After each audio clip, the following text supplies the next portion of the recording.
ఎంత అదృష్టం చేసుకుంటే ఇలాంటి జన్మ వస్తుందండి? ఏంటి, అక్కడ ప్రశాంతంగా కూర్చున్నారు అని మీరు అనుకుంటున్న వారిని చూసా మీరు ఇచ్చిన ఈ స్టేట్మెంటు? కాదా మరి? అసలు రేపు అనే ఆలోచన ఉండదు కదండి ఈ వాతావరణాన్ని చూస్తే.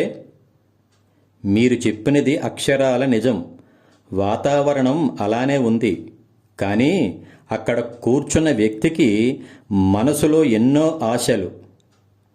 ఆశలా? నా బొంద! ఇక్కడికి వచ్చి ఆశలు పడితే మాత్రం ఏం ప్రయోజనమండి?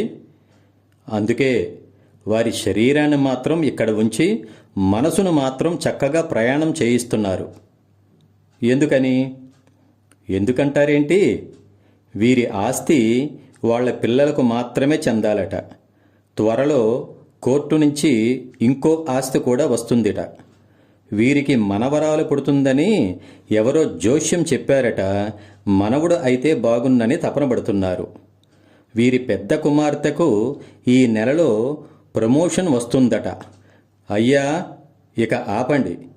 ఇలాంటి గాడిదల వలన ఈ వాతావరణానికి చెదపట్టేట్లు ఉందండి.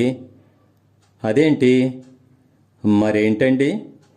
వీరి అదృష్టమా అన్నట్లు అందరూ అంత బాగున్నారు కదా, ఇంకా ఈ మోహమేంటి? వచ్చిన అదృష్టాన్ని కాలదన్నుకోవడం అంటే ఇదేనేమో. ఇక సెలవండి, లేదంటే ఇంకెన్ని ఘోరాలు వినవలో చూడాలో. జై హింద్.